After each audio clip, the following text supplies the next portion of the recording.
to another edition of Drugs, Crime, and Politics. Even though I don't seem to be able to talk, I'm your host, Buford Terrell. With me tonight are my long-standing colleagues, Bindu and Clayton Jones. Good evening. Glad to have both of you here with us tonight. And we have a lot of wonderful things to talk about. Boy, this year has been one hell of a year already. When I was going back over the past couple of weeks, it's amazing what's happened. But I think probably the two big things that we need to start with, and then we'll try to catch up on some of the others. The first, nationwide, the new Attorney General, Eric Holder, announced with the head of the DEA standing by his shoulder that the federal government would not interfere with state medical marijuana laws. Now, so far, we've not seen any orders or regulations about how this is going to carry out, but that could make a major difference across the country. And the second thing of significant interest locally, yesterday in Austin, a Senate committee voted 5-1 with 3 absences to approve the new syringe exchange bill, which would allow syringe exchanges all across the state. Now, that's just 2 of the many things that have happened this week. What else do we have to add before we really get into some of this? Well, you know, what's good about the needle exchange bill is it's going to help cut HIV incidences, hepatitis C, and I think it sends the message that people's lives are important. Yeah. Well, not only that, and the evidence over the past 20 or 30 years now is overwhelming that it cuts down on the incidence of bloodborne diseases, right. HIV and Hep C particularly. But also, the evidence has shown that in the places where they're operating, they are very, very significant about getting long-term heavy users into some sort of rehabilitation plan. So it's definitely a win-win situation. Keep these people out of prison. Yeah. We can stop ruining lives. Yeah. And it's going to cost a lot less. Well, I think the big thing is it's going to cost a lot less for health care, because where do these people, like, you know, they don't have insurance, particularly, perhaps. And where are they going to go? They're going to go to local hospitals. I think I remember seeing it one time a few years back that an all bells and whistles needle exchange for the city of Houston would cost less than $1 million a year. A single HIV case runs up medical bills in excess of $100,000 a year, and Houston right now has one of the highest HIV infection rates in the entire United States. So it doesn't take much prevention there to end up with a very big tax saving. Definitely. Well, along with needle exchange, they need to have condom distribution. I mean, we do seem to have a war on sex in this country also. The problem is, and more as I research it, this to me is starting to look like the key to the war on drugs as well. There's a very definite, very hard-nosed, very vociferous group in this country that still firmly believe that if they shout loud enough and get mean enough, they can do away with sin. Mm-hmm.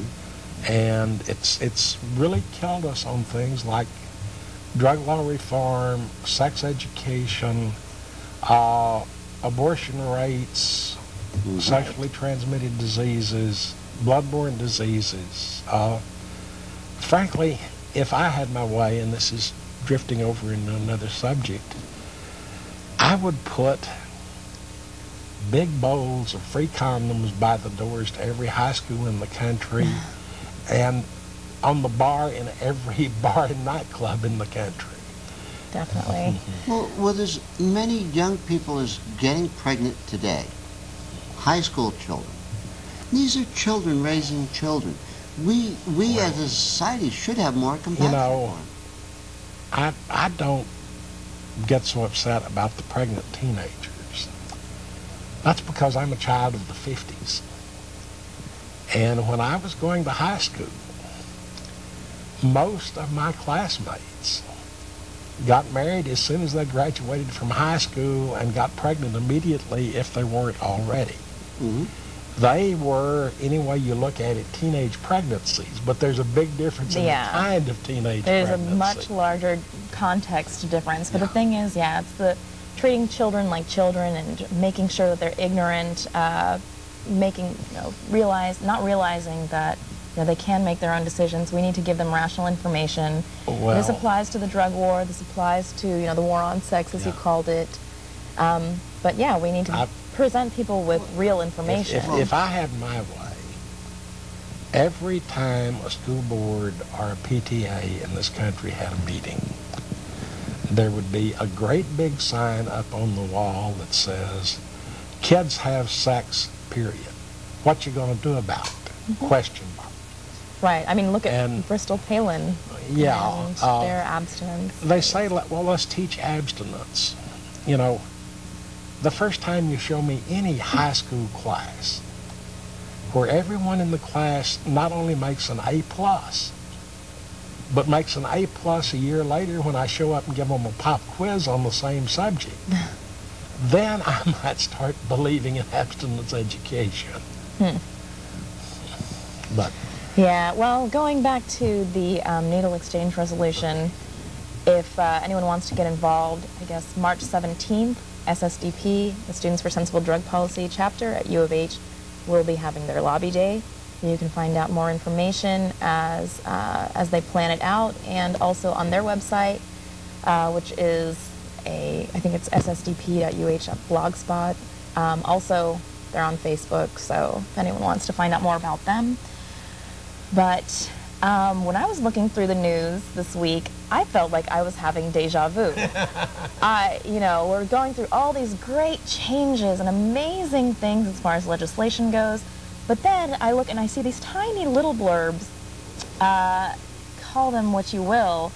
First of all, once again, an Oregon church is asking to allow the use of a ceremonial drug of the, it's a hallucinogenic tea. It didn't say it. Alaska. It comes from Brazil. Yeah. It's what, that's how you pronounce it's what it? In the 1950s, Allen Ginsberg and William Burroughs called Yaga. It has the component DMT, which is dimethyltryptamine or something like that. Yeah, which was used occasionally as a substitute for acid.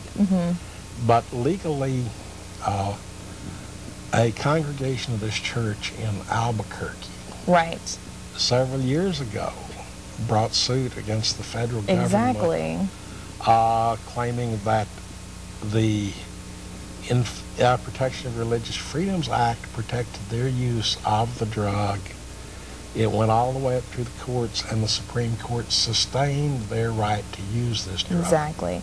In fact, the court justices who voted for it pointed to the fact that years earlier, even than that, they had a preceding case which they, another church in New Mexico, they chose to pass their use for peyote in religious ceremonies. So this is just a recurring symptom. I mean, I guess it's freedom of religion, but I feel like maybe these types of, it's a Brazilian-based religion, will always be facing this. In Guam, maybe 10 years ago, some members, and I forget whether they were Rastafarians or Coptic Zionists, contested the federal convictions for smuggling and growing marijuana, which they used in church. And the 10th Circuit looked at their argument.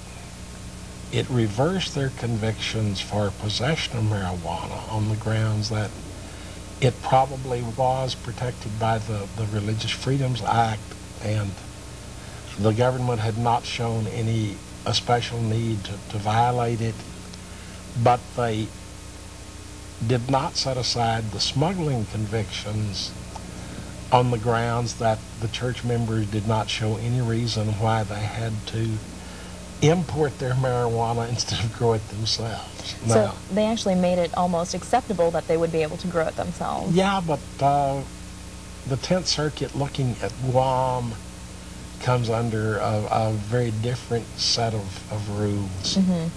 Now, Carl Olson, who's really a real leader in some of these areas, in the, I want to say, mid-1990s, brought suit about the religious use of marijuana, and it was looked at by the Court of Appeals for the District of Columbia Circuit.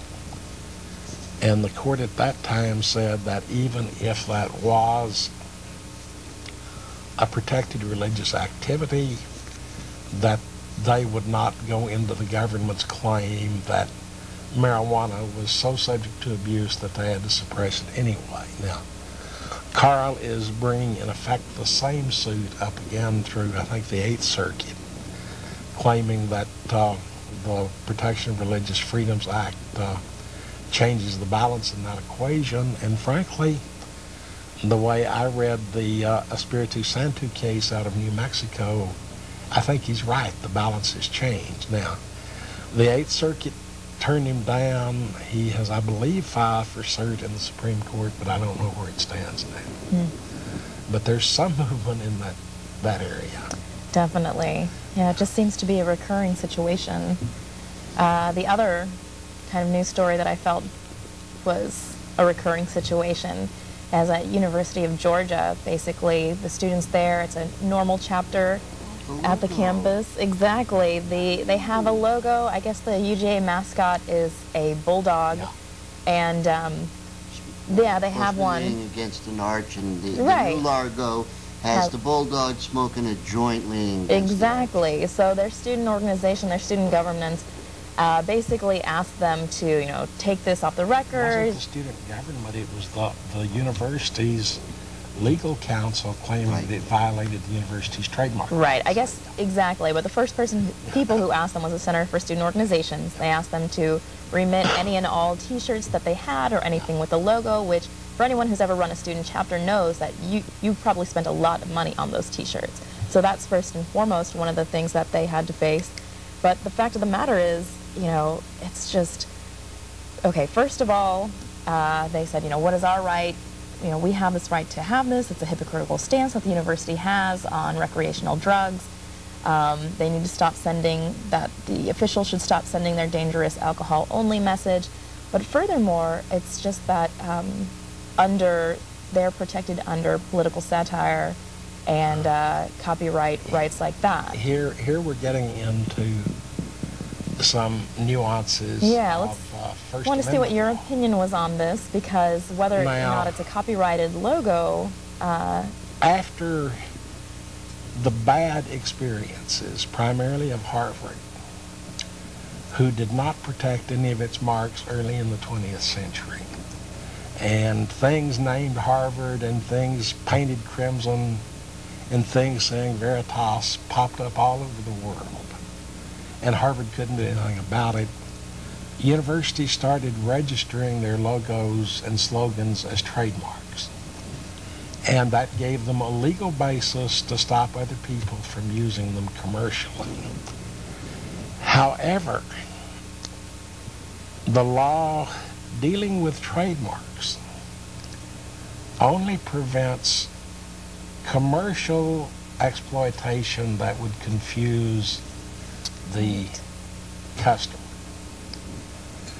Now, if I'm selling, like I'm sure the University of Georgia bookstore does, a shot glass with the bulldog on it, that's commercial use. When a student organization is handing out T-shirts, they're probably doing it non-commercially, even if they're getting money for it, doing it as a political statement. And if it's copyrighted instead of trademarked, which is a little harder to do, then there is an express exemption for use necessary use as political comment or commentary. And that case decided by the Supreme Court was in a rap group that did a cover of the Roy Orbison Pretty Woman song without permission. And the court said since that was satire and political commentary, that was permissible under the... So I think if the school normal has the money to pay for the lawyers in the courts, they'll win on this one. They're yelling at me that it's time for us to take a break. So Clayton, why don't you tell us what we're going to see? Well, last week on the 25th, Dr. Hart from University of Houston, who's a professor of Mexican history, he had a presentation on the drug cartels in Mexico. It was very informative about their roots and how they get it in here. And we can take a look at a little clip of what went on. Okay. How it looks. Cargoes of marijuana harvested from the fields of Sinaloa between Mazatlan and Culiacan are brought up along the Rio Fuerte into Chihuahua. There are a whole variety of trails that run on both sides of the Rio, which runs down out of the Sierra Madre of Chihuahua down into the Sea of Cortez or Gulf of Mexico. And so the harvesters get the stuff together, they bale it, they put it on the backs of burros, they put them on trucks, they carry them on the train sometimes. And they take it up to the edge of the mountains. And then they're put on burro trains with Raramarie bears and guides. These Raramaries are usually boys armed with AK-47s. And the Raramarie involved carry 75-pound loads, more or less, to the tops of the mesas of the Sierra above Batopilas and the Barranca de Batopilas and the Simporosa, two big barrancas in the Copper Canyon complex of Chihuahua, where they have flattened out, they have natural mesas and they smooth them out and they can land planes there. The small planes come from towns in Sonora that are associated with both flying clubs, and they involve both American and Mexican pilots. They can carry 1,200-pound cargoes. So the pilot I talked to carry 1,200-pound cargoes in his flights. And they then transport them from the mesas to private airfields across the border in Arizona and New Mexico. Now remember, this is just one example. They're doing this in California and Texas as well. Good evening. You're watching Drugs, Crime, and Politics on Houston Media Source. Okay, we're back. And we mentioned earlier about the Texas Senate Committee's approval of syringe exchange. If you go to the Texas Legislature website, you can find out the names of those members, and it certainly wouldn't hurt for you to drop them a line or a phone call or an email showing that you think they did a good job on that. Speaking of phone calls and emails and such as that, notice our phone line is up on the screen, and you can call us live to add questions or comments to what we're doing. If you're watching at some time other than our live broadcast or over YouTube, we do have an email address where you can send comments or questions to me, and I promise to read them pretty quickly and respond to most of them. Now, for the first time, some of you may be watching us live on streaming video. I certainly welcome you. If you're in the 713 area, please call us. If you're elsewhere and don't want to pay a long distance charge, you can email us too. Now, the syringe exchange is only one of a bunch of bills in front of the Texas Legislature this session. We also have a medical marijuana affirmative defense bill. It's in the House. It's basically the same one that was killed because the committee chairman wouldn't schedule a hearing in the last session. We have another bill that would reduce the penalties for marijuana possession so that possession of less than an ounce would become a Class C misdemeanor rather than a Class B. That means the maximum penalty would be a fine. It would use citation rather than arrest, and trial would be in a JP court rather than in a county court at law. It also decreases the penalties all the way up, I think, to about 5 pounds. This could be a very good step forward. There are, unfortunately, 2 very ill-advised bills that need some opposition expressed toward them. One would criminalize salvia divinorum. It's the hysteria drug of the year. It's been the hysteria drug of several years. This has been it's only around for a while. Yeah, that's the thing. The drug has been around for quite a while. It's been widely known within the drug culture for at least 10 years. Yeah, and I think the hysteria has been around for a while as well. It's absolutely no threat to anyone. No. Right, except the threat of a headache, gives a maybe. high for about 5 to 15 minutes. And from what I've heard talking to people all across the country, it's such a lousy experience that almost no one ever goes back for a second time. Yeah, it's not any kind of thing that leads to first behavioral problems while it's being used, or second, any kind of dependency problems. Right. The other one that is really, really, really a bad idea, and one that should be laughed out of Austin for the joke it is, instead of just saying it's a bad idea, is some, and I hate to say this about one of our esteemed elected representatives, but some yo-yo has taken it upon himself to introduce a bill requiring drug testing of everyone in the state of Texas hired for a professional opinion position, including teachers, by any school district in the state, and mandatory random drug testing for at least 10% of all working teachers within the state. And if you gave me 3 months of these shows, I couldn't even list all of the things that are wrong with that. So true. So true. Here we have teachers that are doing a difficult job with sometimes very difficult children. And they want to now say, when you're home on your own time, we want to make sure that you don't do anything we don't want you to do. Well, it's even worse than that. I mean, for one thing, it's not needed. It's absolutely not needed. There's no indication that there's any problem at all. I mean, we had a brief rash of about a dozen arrests here in Houston, but a dozen arrests out of however many thousands of teachers Houston hired, and none of them were ever accused of using any kind of drug during school time or it affecting their performance at all. The second place is drug testing is expensive. I mean, when we decided to test high school football players for steroids, we spent, what, $3 million to find one student using the drugs or something like that? Right.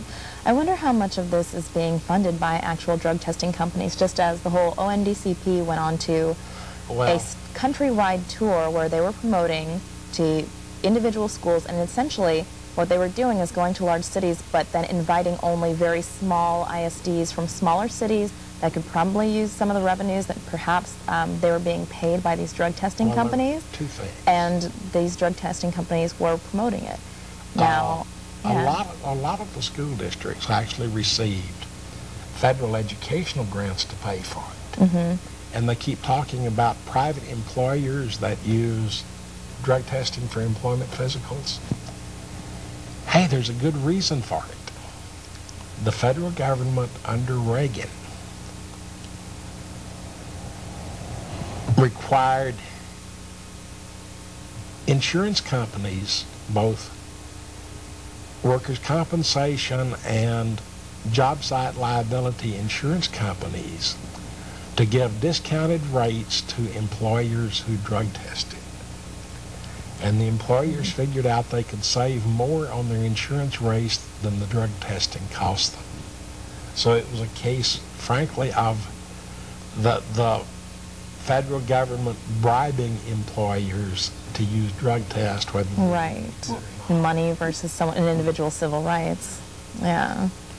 When it comes to government employees, and here this includes the school teacher, and I would say that right now the state of Hawaii and the state of West Virginia are both involved in litigation over this very point. When it came to requiring elected officials or candidates for office to take drug tests, the Supreme Court said you can't do it, that that's an invasion of personal rights, and that there is no connection between supposed drug use and performance in office. You can't impose that as a cost on public service. They have also refused to allow any government agency to test employees for anything other than safety-related issues. In other words, school bus drivers can be drug tested. Yeah. Right. We don't want them having wrecks. Mm-hmm. But there's a difference between testing a school bus driver and testing a principal. Well, you know, they talk about drug testing. They don't drug test policemen. And if you look at policemen, a lot of them are just so muscular, they have to use something to get that way. We had a scandal here 15 years ago in Houston about some of our big, beefy, belligerent policemen who were stealing steroids to buff up with, and they ended up firing 8 or 10 cops. Oh, wow. Well, I bet you if they drug tested the complete police department, they'd probably let half of them go. Well, I would say, you know, you might try testing them for alcohol. Well, there was a news story this week about a sheriff in one of the southern states who's in trouble right now because one of the mixed task force conducted a drug raid on a house. Bunch of officers, several hours, basically stripped the house out, found a few marijuana plants. After the raid, they sat down on the street, ordered some pizzas. The sheriff went and brought a couple of cases of beer back for him. Oh, my God. So here, they were on duty. The sheriff was giving them beer, and I'm sure some of them drove home.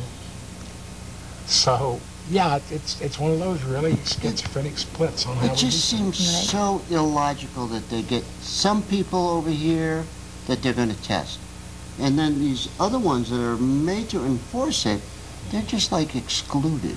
Well, I will say this. In most cases where the police have resisted testing, it's because the police happen to be one of the few remaining lines of employment in this country that is heavily unionized. They and professional athletes. They all have union contracts. The union contracts don't allow for drug testing. When cities have tried to get unions to agree to changes in those contracts, the unions have refused it. So this is one where the cities are contractually bound not to test their cops. For what reason would the unions not want their officers checked? I mean, they're the ones that are saying that the roads aren't safe because people use drugs and they're on the road. Let's look at it another way. I don't know that the unions are necessarily opposed to testing. But if you're a union and you have a no testing clause in the contract, you're not going to give that clause up in negotiation unless you get something in return for it. And cities have not been willing to grant, say, raises in return for surrendering the no testing clause. So once again, it boils down to a matter of where the money is. Right. Well, now, let's talk about New Jersey. That's where the money is. New Jersey Governor Corzine Yeah. says that he will sign that medical marijuana bill as soon as it gets on his desk. I believe it's held up in their house right now. It's not held out.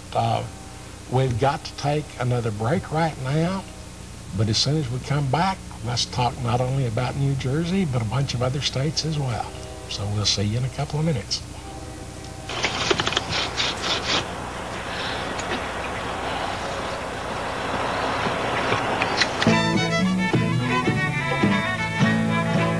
I was filling up my semi at $2.99. Would I'd make a payment on my truck? When there's 300 gallons of fire, Willie, and a single acre of hemp, and it grows all year round in Texas. It grows so fine, grows straight up to the sky, with so many uses I could name offhand.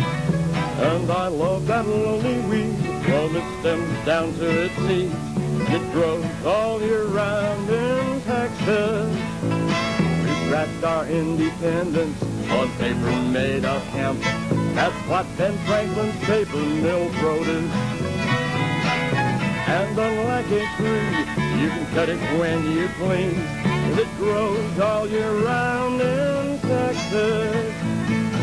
It grows so fine, it grows straight up to the sky, so many uses I could name offhand. And I love that lowly weed, from its stems down to its seeds, and it grows all year round in Texas.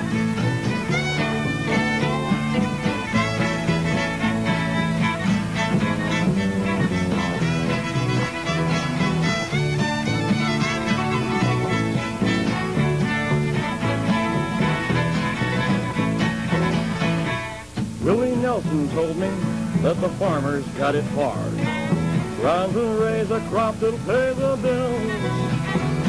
Now back in World War II, they say hemp was the thing to do, and it grows all year round in Texas. It grows so high, grows straight up to the sky, so many uses I could name offhand. And I love that lowly weed, from its stems down to its seeds, and it grows all year round in Texas. And it grows all year round in Texas. And it grows all year round in Texas.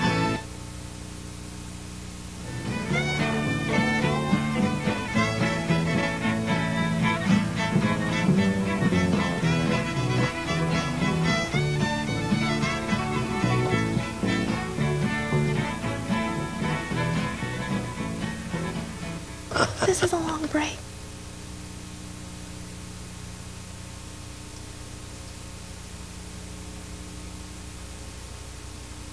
Hey, this is Tommy Chong, and you're watching Drugs, Crime, and Politics.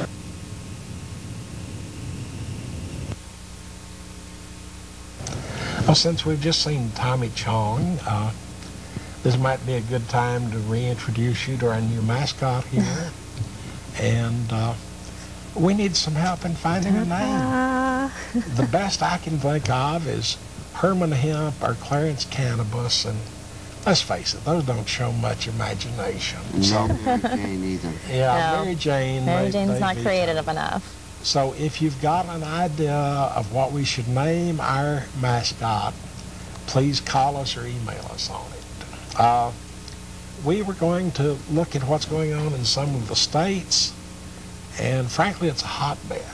And what I'd like to do is go back to November, because that's when Massachusetts passed a decriminalization referendum, Michigan a medical marijuana referendum, and look at what's happening there first. If we look at Michigan and look at the states around it, Wisconsin, Illinois, and Minnesota all have medical marijuana bills in their legislature this spring.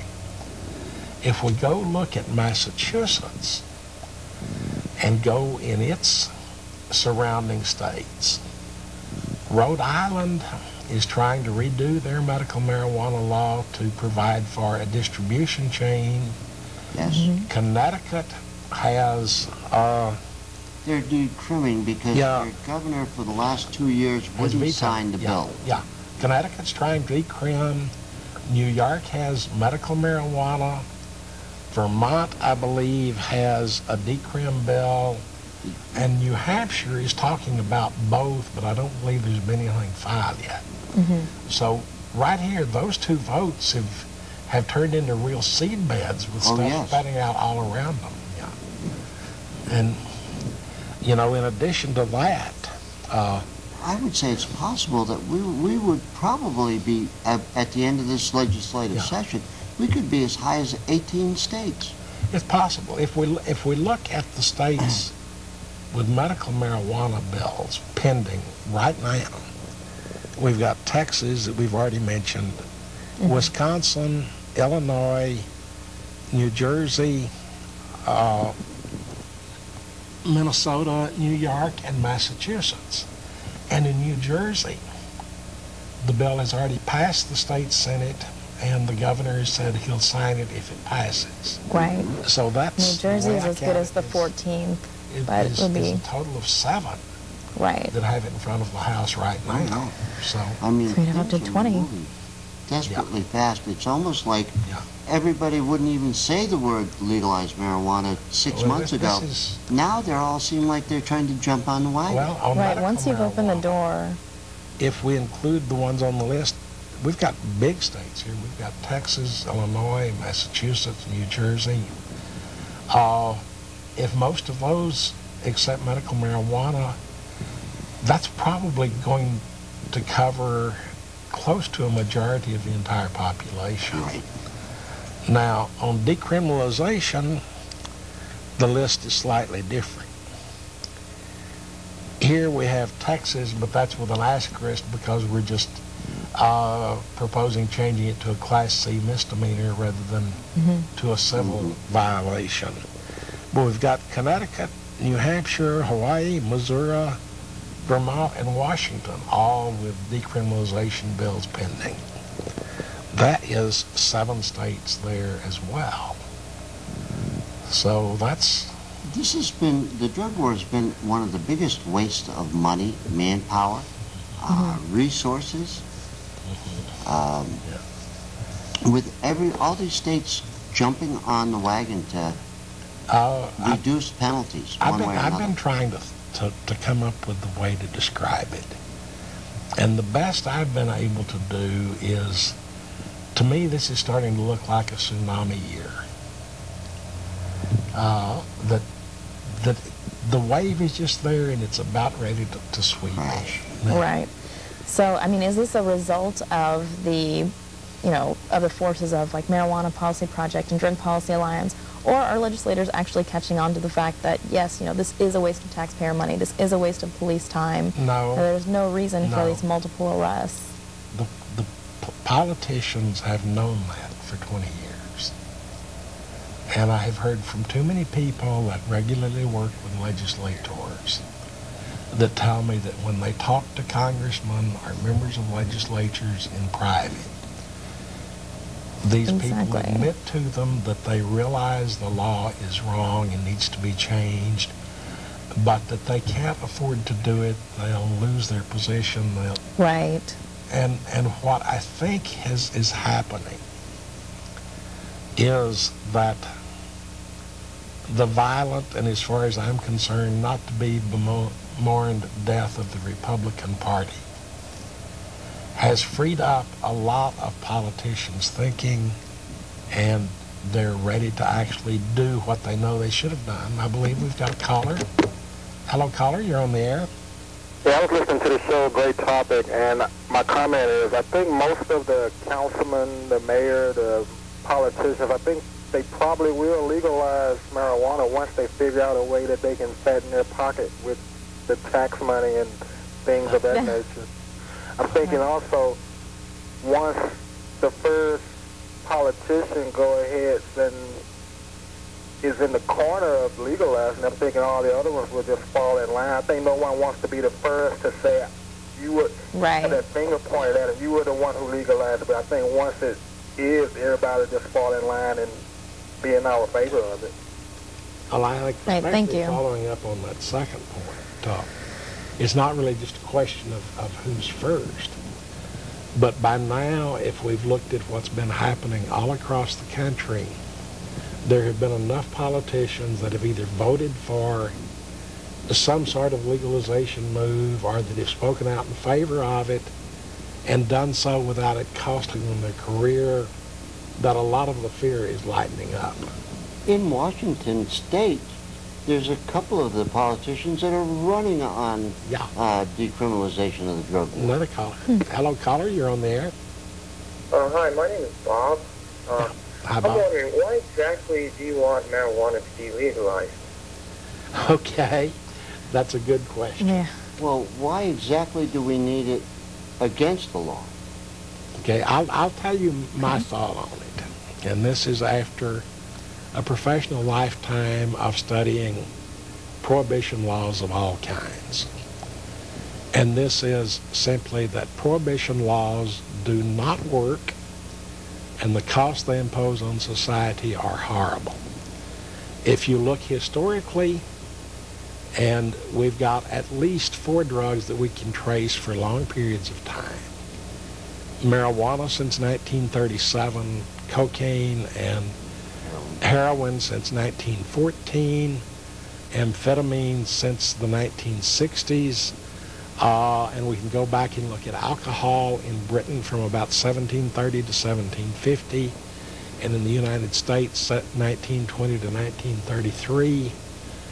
These prohibition laws, in no case have they ever lessened the number of people using the drug, nor have they lessened the availability of it. What they do is they increase the price, lower the quality, get vicious, violent crooks, the Mexican cartels, the Al Capones, into the job, and they corrupt law enforcement by bribing cops, bribing judges. One of the 6 federal judges ever removed from office was removed for accepting a drug. I don't care whether people use drugs or not. That's their problem.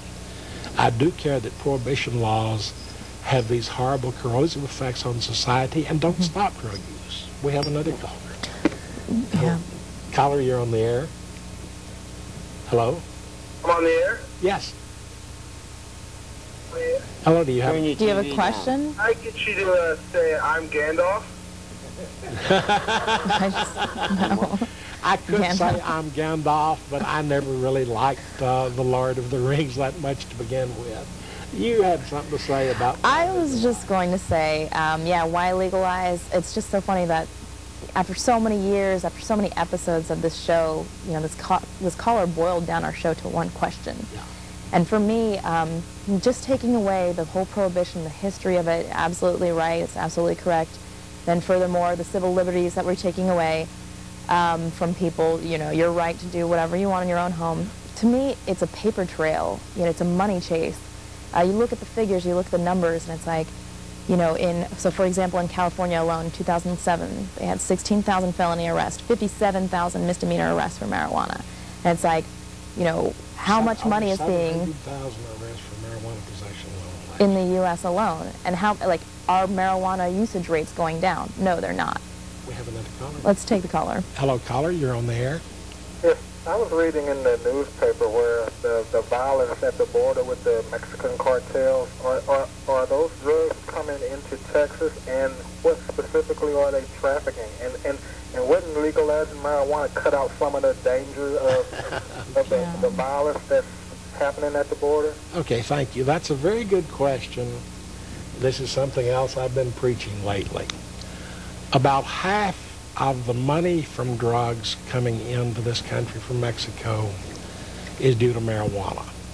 The other half is to cocaine that's transshipped from Colombia. America sends about 20 billion, that's with a B, $20 billion a year of excess money. In other words, money generated by the drug laws, not the value of the drugs, each year to Mexico. That $20 billion a year is what those guys are fighting over. And that's enough money to have a war or two. And part of it is being spent in this country, particularly in Houston, to buy the guns that are smuggled back into Mexico to fight the war with. Remember, when Al Capone was getting all of the tons of money from illegal alcohol, his gangs were having machine gun shootouts on the streets of Chicago. Anheuser-Busch and Millers don't fight that way. The same thing would happen if we legalized drugs. And I hear we're supposed to take another break. They name that drug by its side effects. Swelling of the lips, bloating, death. You'll never get this in 10 seconds. This new medicine is undergoing trials in Canada. It's made from a sea creature. It's hundreds of times more powerful than heroin. It helps those in great pain, like cancer patients. This med also helps cure heroin addiction. They said that 100 years ago when heroin displaced morphine. Time's up. The answer, from the yellow pufferfish, tetrodetoxin. This week in drug war history, February 24th, 2000. Members of the Belgian Parliament make a proposal to modify their laws in order to partially decriminalize the possession of cannabis and its derivatives. February 26, 1995. Former mayor of San Francisco, Frank Jordan, is quoted in the Los Angeles Times. I have no problem whatsoever with the use of marijuana for medical purposes. I am sensitive and compassionate to people who have legitimate needs. February 27, 1999. Conservative William F. Buckley Jr. is quoted in the New York Post. Even if one takes every reefer madness allegation of the prohibitionists at face value, prohibition has done far more to far more people than marijuana ever could. February 28, 2000. UPI reports that Spanish researchers said the chemical in marijuana that produces a high shows promise as a weapon against deadly brain tumors. March 1, 1915. The Harrison Narcotics Act goes into legal effect, beginning prohibition of drugs. March 1, 1999. The advice columnist Abigail Van Buren, in her popular column Dear Abby, writes, I agree that marijuana laws are overdue for an overhaul. I also favor medical marijuana use if it is prescribed by a physician. This is Steve Nolan for the Drug Truth Network.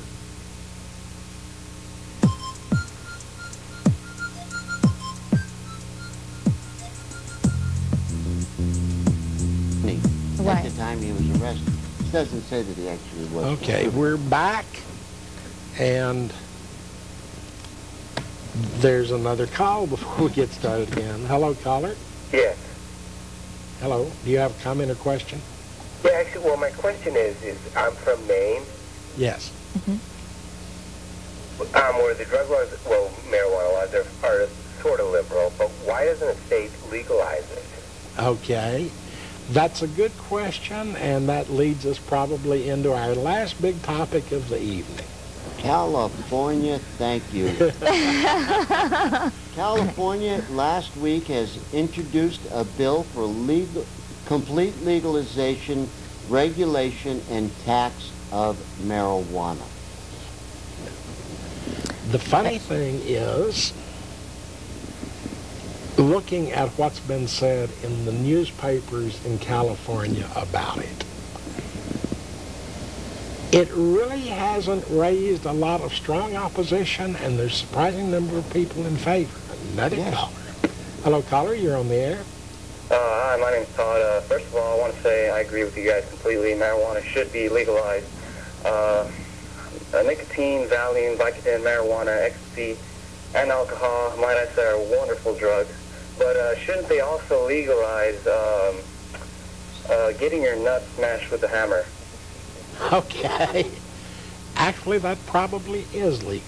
As long as all you have to do is consensual, go watch a mixed martial arts contest. Or Jackass. Now, the problem there is many of the things we consume have the potential of causing harm. Marijuana, for instance, is orders of magnitude less harmful than nicotine or alcohol, either one, and in fact is less harmful than chocolate. Ecstasy is not much more harmful. And if you look at the beneficial side for most of them, I wouldn't give up the benefits of chocolate for anything.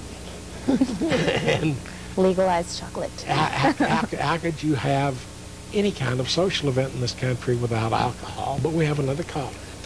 Hello, caller, you're on the air. I'm Gandalf, I'm Gandalf, I'm Gandalf, I'm Gandalf. And one problem with the use of too much marijuana is sometimes you get a little bit less discreet than you might otherwise. Exactly. So going back to legalization in California, I don't know if we should do legalization in Houston, but the fact of the matter is, once again, this is a money game. This is a paper trail. Like I said, it's up to 70,000 or more arrests just in California alone. How much police time does that take? How many people do you have to house in jails? One thing to think about there. California right now is under the orders of federal judges to reduce its prison population by at least a third.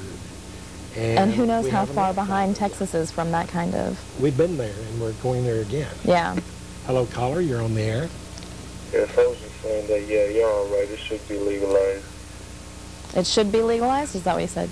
Yes. Yes. Great. Yes, it should. Thank you. Thank you. You know, we should ask them why they believe it should be legalized. Well, seriously, to, provide their own argument, because, we can say it all day long here, but especially when we have actual legislation in Texas, we need you people out there to start calling up your legislators and start going to their offices every week, every day if you can. You the same legislators every week, and you tell them the exact same thing, that you want cannabis legalized. Right. Hello, caller, you're on the air. Yeah, no, actually, in Maine they always say that it's the #1 cash crop. Well, they say that about a lot of states. Yeah. Every state that there is. Well, because the thing, it's illegal, so obviously black market prices, it's up to, That's artificial because of the black market price. Right. Estimates in California are putting it at $14 billion with a B, which makes it... About 2 or 3 years ago, the estimate was that the exports from British Columbia to the United States were about $6 billion.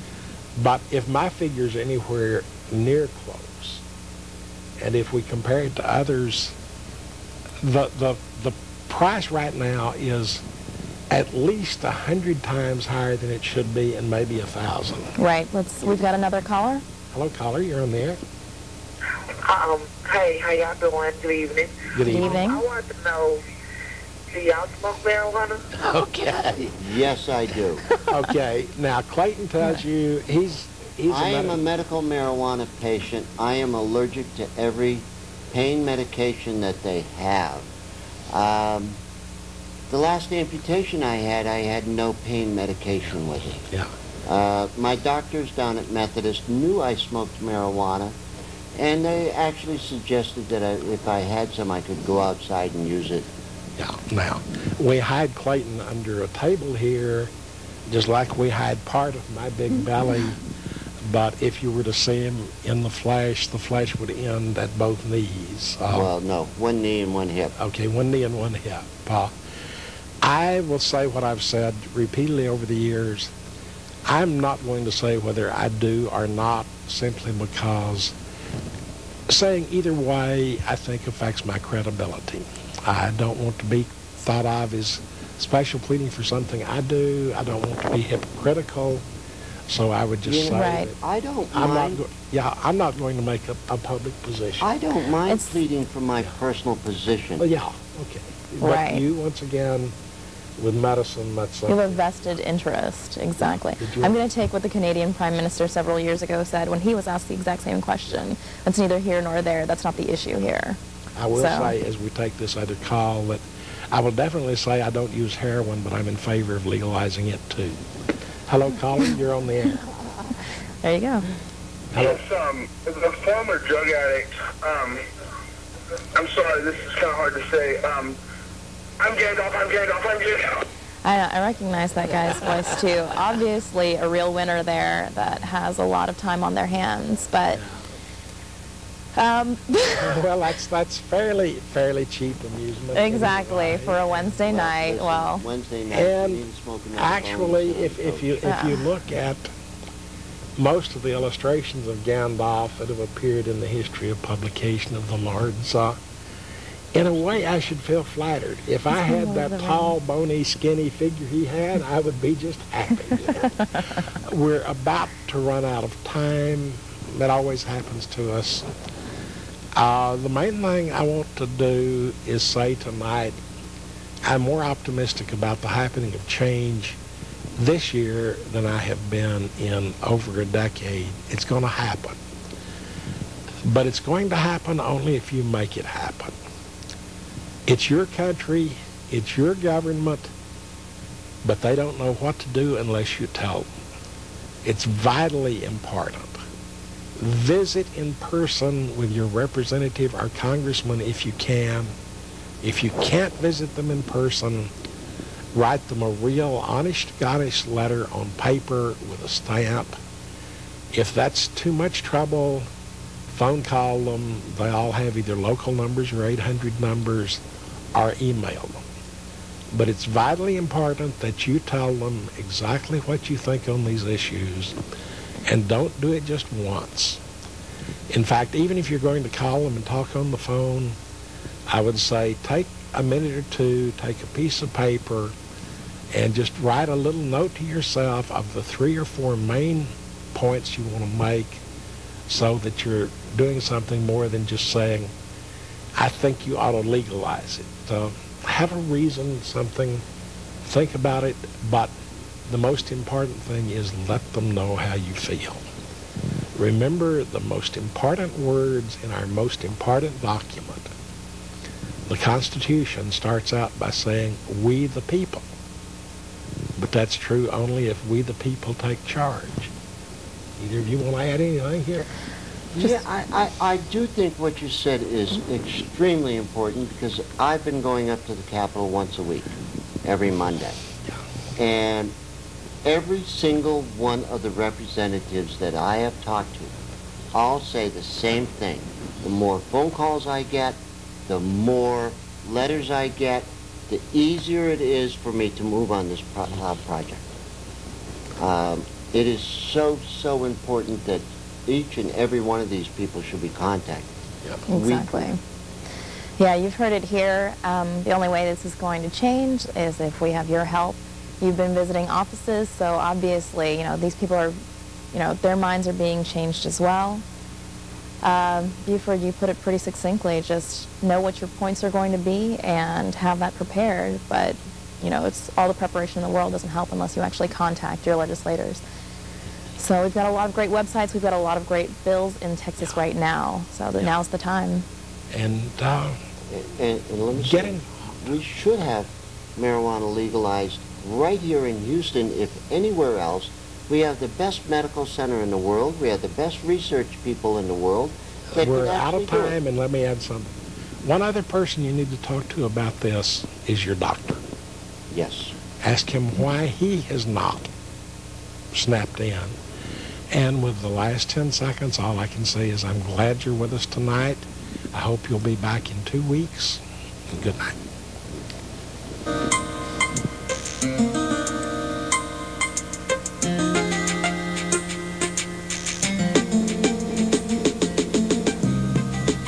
Our present policy of drug prohibition is hopeless. It is hopeless. It will never get better. Literally, victory today is being defined as slowing down the pace of defeat. We ought to listen to science and medicine when it comes to whether marijuana or any other substance has a medical benefit. The fact that marijuana is a less dangerous drug.